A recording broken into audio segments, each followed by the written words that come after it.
Ce matin, bien-aimés, nous allons voir encore ensemble les cycles de prière et comment le cœur du croyant doit prier Dieu pour lui demander d'augmenter sa soif. Amen. Pour que, bien-aimé, le croyant vive les cycles de prière, il doit vraiment demander à Dieu tous les jours de lui augmenter sa soif.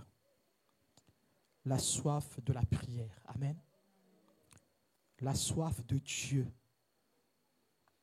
Le chrétien, le croyant qui veut vivre les cycles de prière doit demander constamment à Dieu d'augmenter sa soif. La soif d'être dans la présence de Dieu. Bien-aimé, c'est cette soif qui va faire que notre vie change, que nous puissions adapter nos prières par rapport à notre situation. Amen. À chaque action, une réaction adaptée. Amen. À chaque action de l'ennemi, une réponse proportionnelle et adaptée. Amen.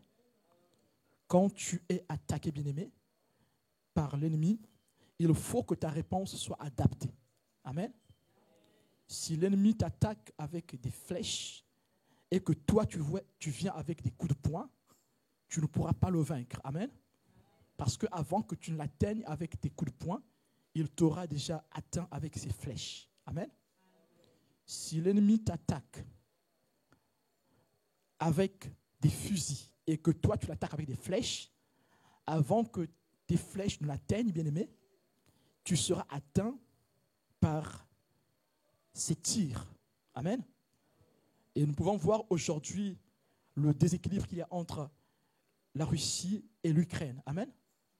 Parce que l'Ukraine n'a pas les armes qui peuvent survoler le ciel pour atteindre le camp ennemi. Et la Russie a cette force militaire pour frapper à distance l'Ukraine. Amen. Et cette force que n'a pas l'Ukraine l'handicape aujourd'hui pour remporter cette guerre. Alors nous voyons aujourd'hui que cela est aussi vrai pour notre vie spirituelle, pour le combat spirituel. Amen. Si notre réponse n'est pas adaptée à l'attaque de l'ennemi, nous allons continuer à souffrir. Mais Dieu est là, Dieu voit. Dieu nous a donné les armes. Il dit, prenez les armes de Dieu. Amen. Charge à toi et moi, bien-aimés, de nous disposer à prendre ces armes. Et ces armes, nous allons les utiliser dans la prière. Amen. Donc, si tu as les armes et que tu refuses d'aller combattre, tu ne sortiras non plus vainqueur. Amen. Voilà pourquoi aujourd'hui nous allons parler, bien-aimés, de l'éveil spirituel. Les 4 cycles que nous voyons ce matin sont vrais que si nous sommes dans l'éveil spirituel. Celui qui n'est pas dans l'éveil spirituel ne peut vivre ces 4 cycles que nous voyons ce matin.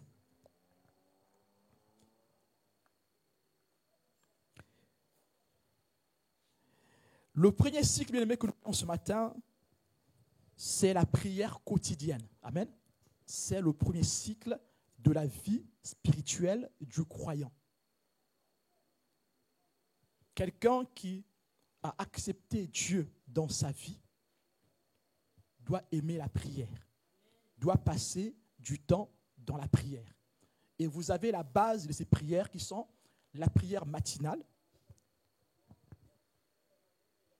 la prière de midi et la prière du soir. Ça, c'est la base. Quiconque a une conscience religieuse fait ces 3 prières. Ça, c'est la base. Dès que tu dis oui à Jésus, tu dois avoir dans ta conscience cette base de prière. Je prie le matin. À midi, je prends quelques minutes pour la prière, même quand tu es au travail. Moi, il m'arrive de prier dans les toilettes du travail. Amen. Je prends toujours du temps pour prier dans les toilettes pendant la pause pipi. Et voilà pourquoi chez moi, j'ai mis dans les toilettes une Bible. Dans mon téléphone, j'ai une Bible. Je prends toujours quelque temps dans la journée pour lire ma Bible dans les toilettes. Et nous savons tous que lire la Bible, c'est une forme de prière. Méditer la Bible, c'est une forme de prière. Alors là, nous avons la prière quotidienne qui est le premier niveau de prière que Dieu demande à tous ceux qui se disent croyants. Amen. Donc vous allez dans toutes les religions, ceux qui s'appellent religieux ont un nombre de temps, un nombre de fois où ils prient dans la journée. Lisons ensemble Marc 13, verset 33. Nous lisons la parole du Seigneur. Prenez garde, veillez et priez, car vous ne savez quand ce temps viendra. Amen. Tu peux t'asseoir, merci. Lisons aussi Marc 14, verset 38. Veillez et priez, afin que vous ne tombiez pas en tentation. L'esprit est bien disposé, mais la chair est faible. Amen. Nous voyons ici que le premier niveau de prière, le premier cycle de prière, nous emmène dans une vie de sanctification. Amen. Nous prions pour ne pas succomber à la tentation, car Satan a des desseins contre les enfants de Dieu. Et il veille à cela de façon assidue, de façon constante. Satan ne faiblit pas dans sa quête pour nous détruire. Il veut que nous perdions la foi. Alors, le chrétien qui ne veut pas perdre la foi va appliquer dans sa vie le premier cycle de prière. Alors, il va veiller afin d'échapper à la tentation, au dessein de Satan. La deuxième chose qui nous envoie prier, bien-aimés, qui nous envoie dans le premier cycle de prière, c'est aussi le salut. Nous sommes sauvés par grâce. Amen. Au moyen du sang de Jésus, au moyen du sacrifice du Christ. Mais ce salut, nous devons le conserver. Sauver un jour, sauver toujours, bien-aimé, n'est pas totalement vrai. Nous avons cela même dans la relation humaine, dans nos relations humaines, bien-aimés.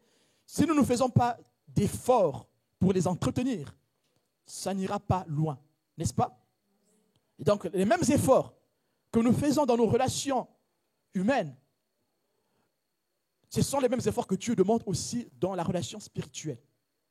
Dieu veut que celui qui s'approche de lui fasse des efforts. Amen. Pour que Dieu nous trouve, nous devons le chercher. Et pourtant, c'est lui qui nous trouve. Mais nous devons le chercher. Dès que dans notre cœur, nous avons cette envie, nous déployons nos forces pour le chercher, alors il va se laisser trouver.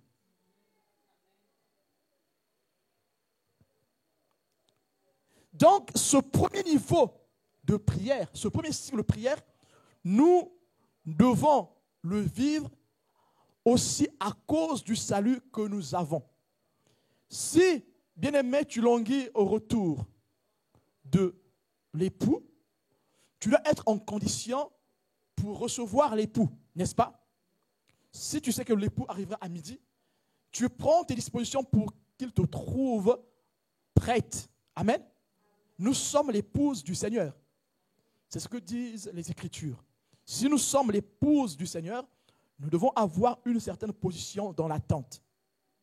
Nous devons attendre dans la persévérance, dans la patience, dans l'amour, dans la foi. Voilà pourquoi ceux qui sont appelés croyants doivent prier tous les jours. Et cette prière ne concerne pas une situation particulière de leur vie.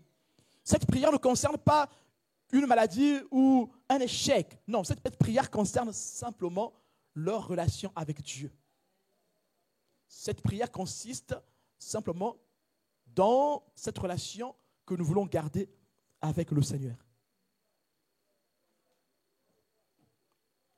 Et bien aimé, les autres cycles de prière vont dépendre de ce cycle, de ce premier cycle. Parce que le deuxième cycle de prière, bien aimé, ce sont les situations de la vie. Amen. Tu as un projet que tu veux monter. il faut que les choses changent. Tu dois changer la façon de prier. Amen. Et ta prière sera adaptée par rapport à la situation dans laquelle tu te trouves. Amen. Là, nous commençons par un projet. Tu as un projet pour bâtir une maison. Tu dois commencer par prier pour ce projet avant même de le lancer. Tu as un projet pour, créer une entreprise. Tu vas commencer par prier pour ce projet avant de te lancer. Et parce que tu as ce projet, ton cycle de prière change. Si tu priais 3 fois par jour pour te garder dans la chaleur, dans la présence de Dieu, tu vas rajouter d'autres moments de prière pour prier pour ton projet. Amen. Il y a des moments, bien aimés, dans notre vie où on n'a même plus la force d'ouvrir la bouche. On dit tout dans le cœur parce qu'on est contrit.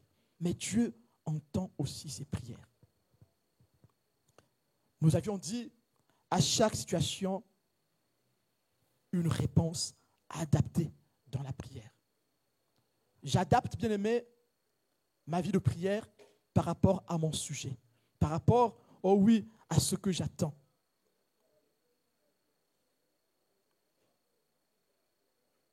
Bien-aimé, j'attends un enfant. Ma façon de prier va aussi changer. Je suis dans l'attente d'un enfant qui va arriver. Il faut que je prépare son avenue. Alors je vais commencer à prier pour sa vie sur terre. Je vais commencer à prier pour ses projets. Je vais commencer à prier pour son avenir. Je vais commencer à prier pour les rencontres qu'il aura à faire sur cette terre. Que la terre lui soit agréable. Que le ciel lui soit favorable. Que la terre lui produise du fruit. Qu'il n'y ait pas d'errance, des épines sur cette terre que ce dernier va labourer. Que rien ne manque dans son grenier. Que Dieu lui donne une longue vie. À chaque étape, bien-aimé, dans l'attente, je vais prier de façon différente. Ça, c'est un deuxième cycle de prière. Les situations de notre vie, le parcours de notre vie nous emmène à changer la façon de prier. Tu viens de te marier, bien-aimé, ta façon de prier va aussi changer. Amen.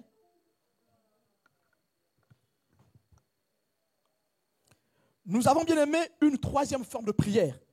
Donc, un troisième cycle.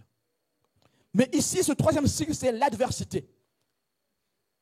Bien-aimé, tu ne peux pas prier quand tu es dans l'adversité de la même manière que tu pries quand tu pries pour ton projet. C'est différent, bien-aimé.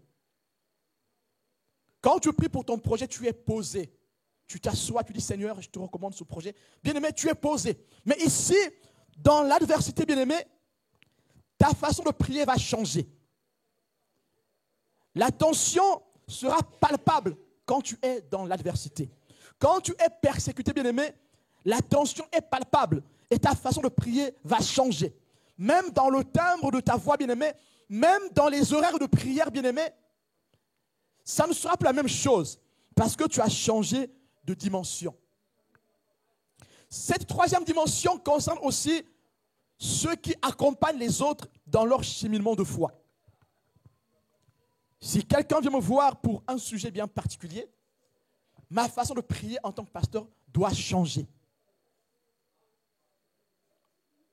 Je ne prierai pas pour cette personne comme je prie pour toute l'église tous les jours. C'est la vérité, bien-aimé. Là, il faudra que je m'applique encore plus.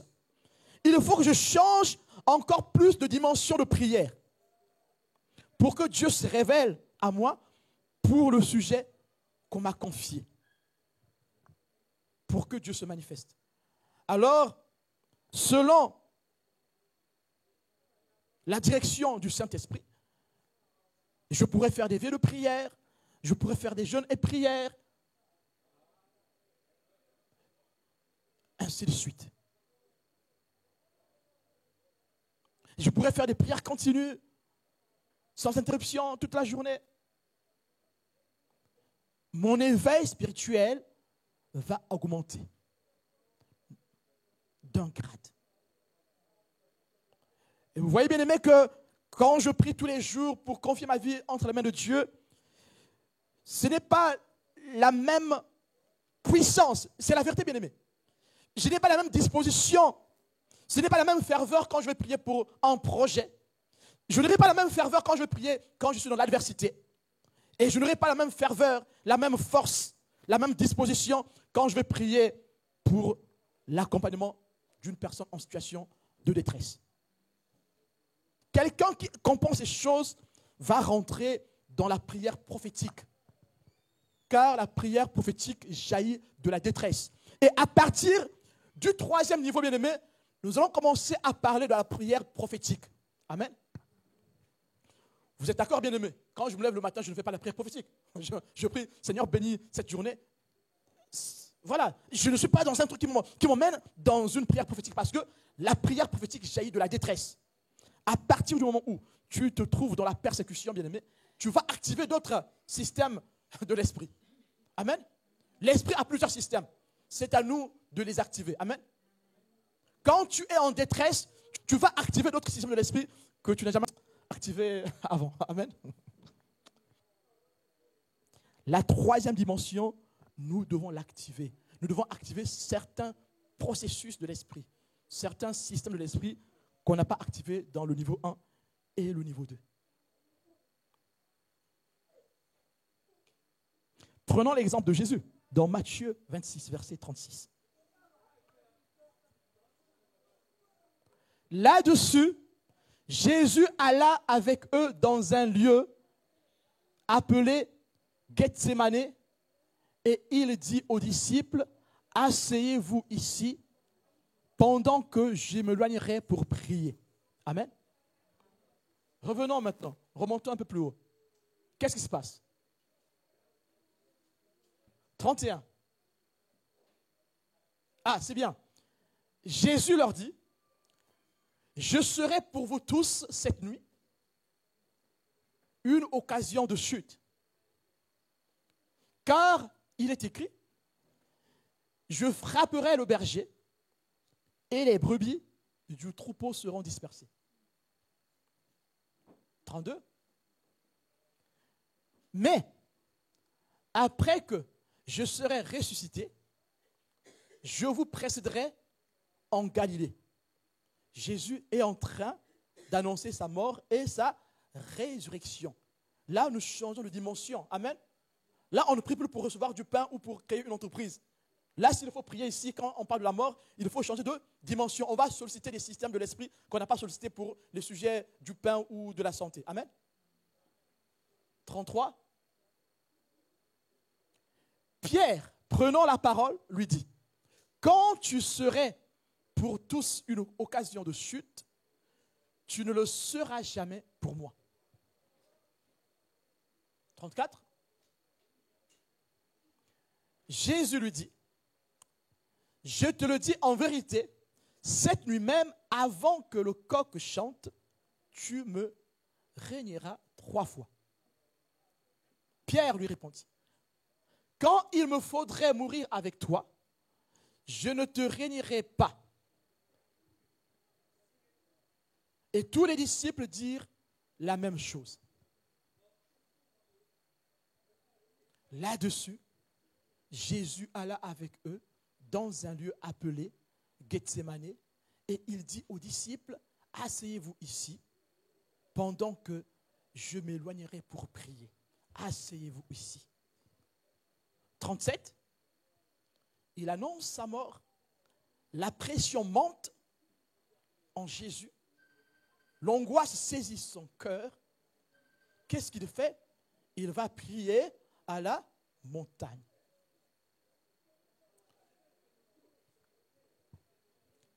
Avant de lire le verset 37, bien-aimé, soulignons ceci.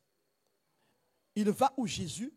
Il va dans le jardin de Gethsémané, dans un lieu de prière. Jésus avait coutume de s'y rendre. Amen. Bien-aimés, par quel moyen pouvons-nous installer des habitudes? Par quel niveau de prière? C'est le niveau 1 de prière qui nous permet d'installer des habitudes. C'est le premier cycle de prière qui nous emmène à installer des habitudes. Amen. si je vis en tant qu'enfant de Dieu le premier cycle de prière, alors je serai emmené à installer des habitudes. Bien-aimé, prier, ce n'est pas facile. Si quelqu'un vous dit prier, c'est aisé, c'est faux. Même pour l'hyper-bishop, prier est un combat. Dans la journée, quand tu prends nos fils qu'une minute pour dire merci Seigneur, c'est une victoire. Parce que Satan va t'empêcher de sortir que tu ne le dises pas. Dès que tu sors du lit, il va te mettre une pression. Oh, aïe, aïe, tu vas encore aller rencontrer ton patron qui ne t'aime pas, qui est désagréable avec toi. Alors tu vas oublier qu'il faut d'abord dire merci Seigneur. Toutefois, bien aimé, que tu dis merci Seigneur, nos fils qu'une seconde dans la journée, tu as été victorieux. Tu as été victorieuse. Même quand tu es assise dans le bus, quand tu arrives à fermer les yeux, quand tu arrives à penser à Seigneur Jésus, merci pour cette journée. Il se peut que tu aies oublié de dire merci quand tu es sorti du lit. On dit quoi? Il s'est levé du pied gauche, c'est ça, hein, du pied gauche, hein? Je me suis levé ce matin du pied gauche. Et bien aimé, ceux qui se lèvent le matin du pied gauche, ne prient pas le matin. Bien, c'est logique, tu ne peux pas prier le matin quand tu t'es levé du pied gauche. Amen. Mais tu peux rattraper cela. Amen. Il n'est jamais trop tard dans le Seigneur. Amen. Peu importe ce qui s'est passé dans ta vie, ne reste pas dans cette condition. Jésus est venu pour annuler notre ancienne condition. À partir du moment où tu te repens, que tu t'humilies, que tu reviens à lui, il t'accepte. Si tu as oublié de prier en sortant du lit, tu peux encore prier quand tu es dans les toilettes, quand tu es dans la salle de bain. Tu peux prier quand tu es dans la voiture, pendant que tu conduis. Tu peux prier pendant que tu es dans le train, dans le bus. Amen. Parce que nous sommes dans les temps de la grâce. Nous sommes dans la dispensation de la grâce. Et nous voyons ici que Jésus peut faire cette prière ici. Jésus peut aller dans le jardin de Gethsémani parce qu'il a installé des habitudes. Voilà pourquoi nous aussi, dans notre vie quotidienne, nous devons installer des habitudes dans la prière. Amen. Et lisons le verset 37 de Matthieu 26.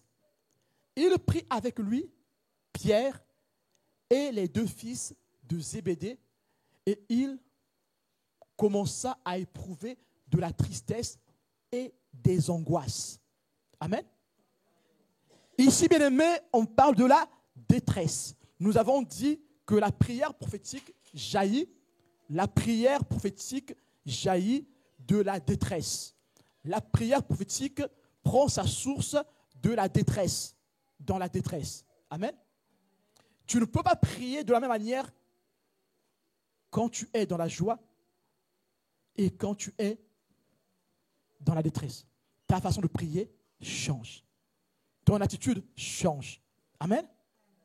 Si pour dire merci, tu ne le fais pas avec ferveur, bien-aimé, mais là, quand tu es dans une situation difficile, dure, tu vas prier avec ferveur. Même le timbre de ta voix va changer. Amen. Tes traits physiques vont changer aussi, bien-aimé. Mais ici, Jésus est dans l'angoisse. Il est dans la détresse. Et sa façon de prier va aussi changer. Lisons la suite, 38. Il leur dit alors, mon âme est triste jusqu'à la mort. Restez ici et veillez avec moi. Ah, là, il s'agit de veiller maintenant. La façon de prier change. Il faut une réponse proportionnelle à l'attaque que nous avons reçue. Amen. Il faut que ta réponse soit proportionnelle à l'attaque que tu as reçue. On t'attaque par les armes de feu, utilise aussi les armes de feu. On t'attaque par l'épée, utilise aussi l'épée. Nous avons vu la bataille entre Jésus et Satan dans les monts Carental, dans Matthieu 4, à partir du verset 1. Il est écrit, il est écrit, il est écrit, il est écrit, il est écrit, il est écrit. Allez, pousse Satan. Et il est parti. Le dernier mot, c'est nous qui l'avons. Parce que Jésus a vaincu Satan à la croix. Ça, c'est une certitude. Celui qui prie et qui n'a pas la certitude que Dieu est et que Dieu existe et que Dieu a vaincu Satan, ça ne sert à rien de prier. Amen. La prière, ce ne sont pas des mantras. La prière, c'est des choses vraies qu'on adresse à Dieu, qui est vrai, qui existe. Dieu n'est pas une illusion. Dieu est vrai, il est vérité, il est vivant, il est véritable. Amen. Son nom est Je suis. Je serai qui je serai, je suis qui je suis. C'est son nom. Amen. Donc celui qui s'approche de Dieu, il faut qu'il s'approche de Dieu avec foi. Il faut qu'il croie que Dieu est. Là, on va au-delà de l'existence. Amen. Est-ce que vous avez vu dans la Bible que Dieu a démontré qu'il existe? Il n'y a aucun verset dans la Bible qui démontre que Dieu existe. Dieu n'a pas besoin de vous démontrer qu'il existe. Dieu dit qu'il est. Amen. C'est à prendre ou à laisser. Dieu est. Il dit je suis. Il n'a pas dit j'existe. Amen. C'est toi et moi qui avons dit que non, bon, Dieu existe. Mais bien aimé, il y a une différence entre Dieu existe et Dieu est. Amen. Dieu est, c'est plus profond que Dieu existe. Amen. Le téléphone aussi existe. Amen. Amen. Le téléphone existe, mais il va mourir un jour. Donc, il ne sera pas. Or que est ici, c'est l'éternité. Voilà pourquoi on l'appelle éternel. Éternel. Yahweh. Donc, nous voyons ici que Jésus voit qu'il est troublé dans son âme. Et qu'est-ce qu'il fait? Il change la façon de prier. Là, il veille. Bien aimé, allez dans le Nouveau Testament, comptez le nombre de fois que Jésus veille avec ses disciples. Comptez, trouvez-moi le nombre de fois. Et où Jésus insiste même. Plus tard, il va dire, même 1 heure, vous n'avez pas pu prier. Même 1 heure. Donc là aussi, on a encore une information. 1 heure, bien aimé, c'est une dimension de base de prière. Quand tu veux prier, bien aimé, pose-toi la question. Par mois, est-ce que je prends au moins 1 heure pour prier? Pose-toi la question. Dans la semaine, est-ce que tu prends au moins 1 heure pour prier? Donc 1 heure dans la prière, c'est la base, le béaba. Du religieux, du croyant. Que tu aies la foi ou pas, si tu es religieux, pose-toi la question, est-ce que je prends au moins 1 heure par semaine pour prier? Si tu as vraiment la foi, dans le combat spirituel, pose-toi la question, est-ce que pour cette situation, j'ai pris au moins 1 heure pour prier? Amen. Chaque situation, il faut que ta réponse soit adaptée à la situation. Jésus dit ici, pour cette situation d'angoisse, il faut au moins 1 heure. Amen. Et Jésus dit encore, il y a certains démons pour sortir, il faut le jeûne et la prière. Et là, c'est une situation encore intense. Pour chasser les démons, il faut au moins la prière et le jeûne, le béaba. Et là, on parle d'un cycle de prière. Si tu veux accompagner quelqu'un dans une situation difficile, si c'est une position démoniaque, il faut que tu changes de cycle de prière. Amen. Et ça, c'est la base. Et nous voyons là un cycle de prière. Ici, pour Jésus, il va entraîner les disciples dans une nuit de prière. Vendredi prochain, nous avons une nuit de prière. Il y aura combien de gens qui seront là? Et pourtant, tu as une situation qui t'appelle à adapter ton cycle de prière. Et pourtant. Et la veille de prière fait partie, bien aimé, des systèmes de l'esprit qu'on active. Pourquoi Jésus dit aux disciples qu'il y a certains démons, il faut le jeûne et la prière pour les chasser? Mais c'est pour déclencher un cycle spirituel. C'est pour déclencher un système de l'esprit qu'on n'a pas tous les jours. Amen. Déjà, le jeûne et la prière vont nous emmener à nous concentrer. Amen. À ne plus nous disperser dans notre âme, dans notre esprit. À nous centrer sur le Seigneur. À nous purifier, à nous rendre légers. À affaiblir la chair. Car la chair fait beaucoup de bruit qui nous empêche d'écouter la voix de Dieu. Si nous prions et nous jeûnons, bien aimés, la chair sera affaiblie, alors notre esprit sera ouvert à écouter les choses de Dieu. Notre esprit sera léger pour écouter les choses de Dieu. Le jeûne et la prière nous emmènent, bien aimés, à faire une séparation entre l'âme et l'esprit. Seul dans la présence de Dieu qu'on peut emmener à séparer, à distinguer l'âme et l'esprit. Et donc, puisque nous avons distingué l'âme et l'esprit, nous avons choisi les œuvres de l'esprit. Et les œuvres de la chair ne pourront plus nous traîner dans la boue. Amen. Mais cette disposition ne vient que par la prière, par l'écoute de l'Esprit de Dieu. Amen. Et ici, Jésus fait cela. Il dit, maintenant, il faut qu'on veille. Veillez avec moi. Mais l'assouplissement, c'est quoi? L'assouplissement, c'est la chair qui agit. Amen. On ne peut pas être en éveil spirituel et être léthargique. Ce n'est pas possible. On peut encore lire 39, s'il te plaît, pour voir ce qu'il est écrit. Là encore, on a une information. D'abord, il envoie les disciples pour prier avec lui en veillant. Mais écoutez la suite. Puis, ayant fait quelques pas en avant, il se jeta sur sa face. Il se jeta sur sa face. Là, on a une information très importante. Bien aimé, quand je me lève le matin pour dire merci, je ne me jette pas sur ma face. Cette position, c'est une position de piété qui est très, très importante. Amen. Et nous pouvons faire une étude dessus pour voir les positions de prière. Bien aimé, tu n'auras pas la même position de prière quand tu pries le matin pour dire merci et quand tu es combattu. Impossible. À chaque situation, une réponse adaptée. Ici, Jésus est en train d'adapter la réponse par rapport à la mort qui l'attaque. Il se jette sur sa face et pria ainsi.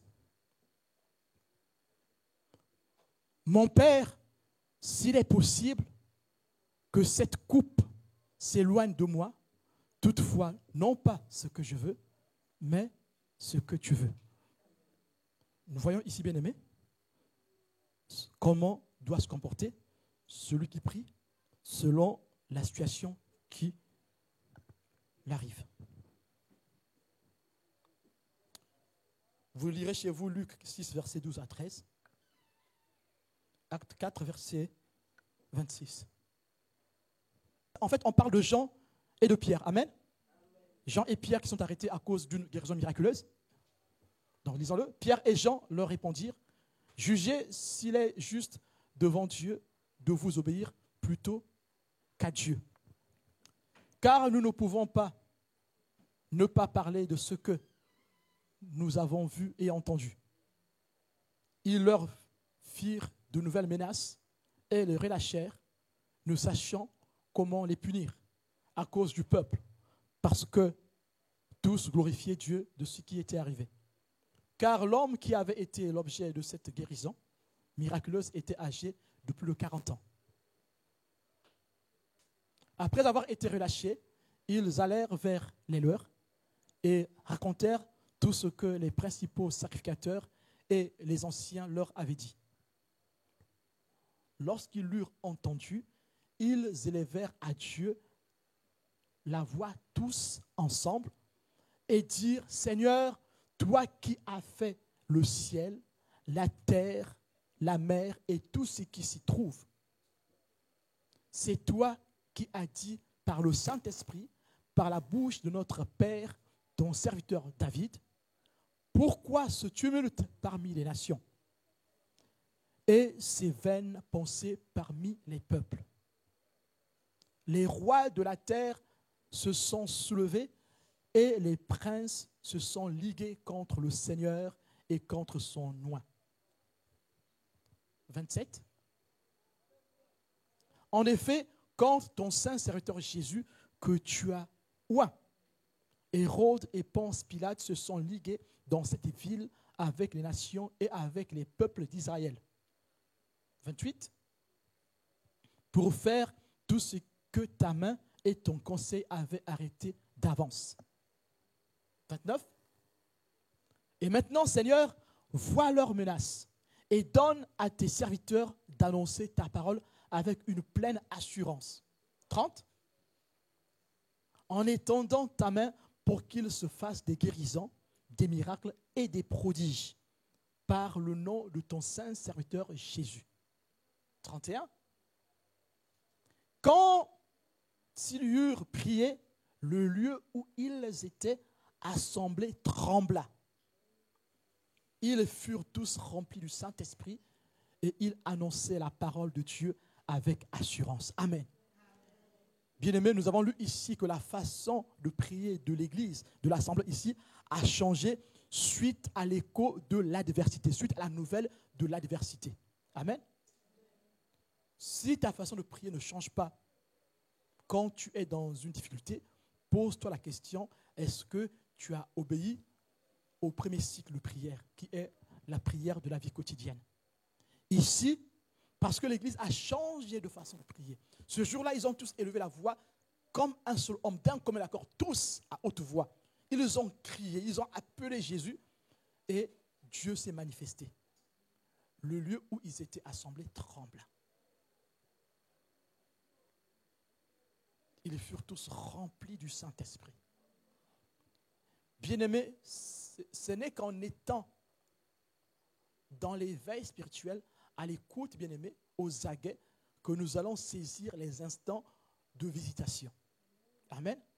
Parfois, Dieu nous visite, nous ne saisissons pas que Dieu nous a visités, parce que nous étions perturbés, nous étions distraits. Nous n'avons pas été attentifs au premier cycle de prière. Et quand le malheur frappe, c'est trop tard. Trop tard. Et là, on dit, si je savais, si Dieu existe, pourquoi ceci est arrivé? Mais non, Dieu existe, Dieu est. Pourquoi il y a tant de souffrance dans le monde si Dieu existe? Beaucoup de gens aiment dire ça, même les chrétiens.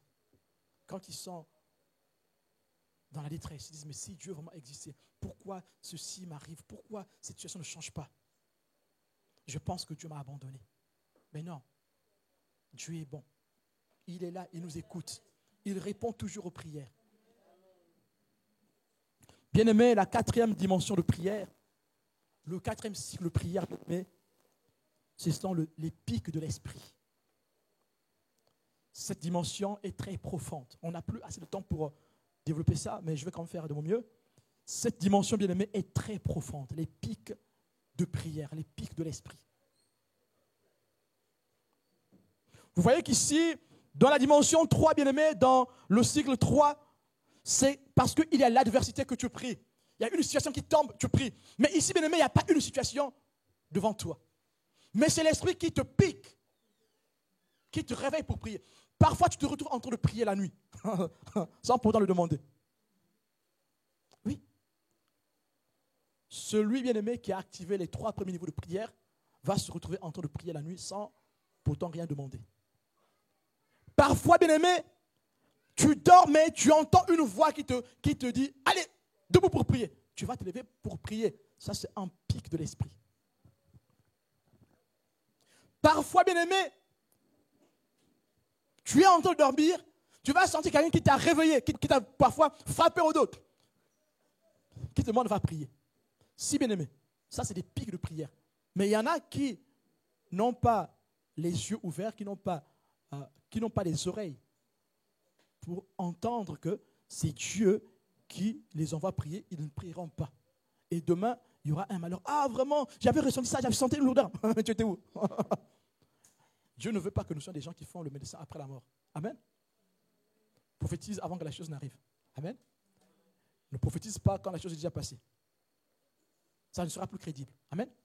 Dieu veut que nous soyons crédibles dans ce que nous faisons. Alors, quand tu vis ces pics, il faut répondre positivement. Amen. Tu peux dormir, pendant que tu dors, tu fais un rêve. Tu réveilles angoissé. Dieu, parce que tu es un enfant de Dieu, une enfant de Dieu, Dieu te garde.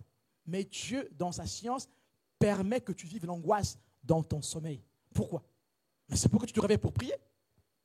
Dieu aurait pu combattre pour toi dans le secret sans que tu ne vois ce qui se passait spirituellement. Mais Dieu a permis que tu vois cela pour que tu te mettes en éveil spirituel. Mais toi, tu vas dire finalement, je prie pour la situation que Dieu me montre dans mon sommeil.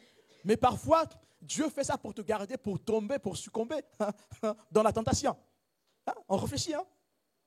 Dieu nous réveille la nuit pour prier pour une situation très difficile pour quelqu'un d'autre, une situation qui ne nous concerne pas. Mais en faisant cela, Dieu nous préserve d'une chute probable peut-être. Parce que nous avons dit que c'est en priant que nous sommes saints. Nous ne prions pas pour être saints, sinon ça ne sert à rien. Nous ne prions pas pour être saints, pour devenir saints, mais en priant, Dieu nous sanctifie. Et donc, quand tu vas prier pour un malade, cette prière va t'emmener toi aussi à te préserver contre la chute. Amen. Dieu veut que notre discernement s'aiguise pour écouter la voix de l'Esprit. Romains 8, verset 26. De même aussi l'Esprit nous aide dans notre faiblesse, car nous ne savons pas ce qu'il nous convient de demander dans nos prières.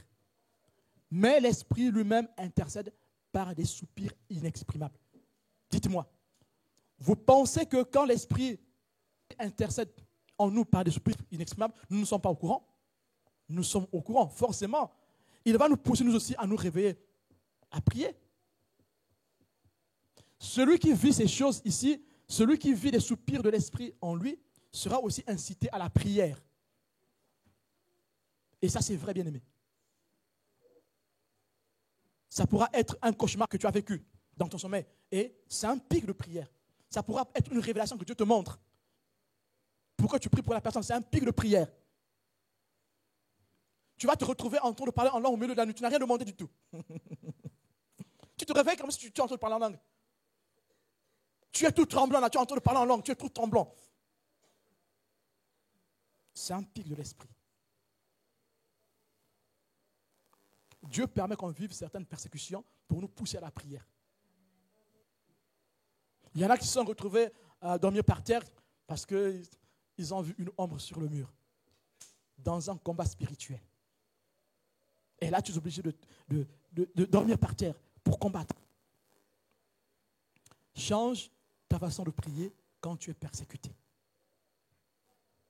Mais pour que tout ceci marche, bien-aimé, il faut que le croyant ait la soif de Dieu dans son cœur.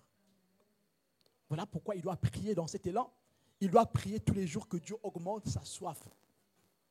Bien-aimé, si tu es nonchalant, il n'y aura pas de pic de prière dans ta vie, des pics de l'esprit. Il n'y en aura pas. Si tu es amorphe spirituellement, il n'y aura pas de pic de prière. Si tu es négligent, il n'y aura pas de pic de prière. Si tu es léthargique, il n'y aura pas de pic de prière. Bien aimé, parfois une dispute dans le couple peut être pour toi un pic de prière. Ça peut paraître bizarre, mais ce n'est pas possible ça. Je n'ai pas dit que non, quand tout va bien, ne prie pas. Prie. Et quand tout va bien, souvent on fait des actions de grâce.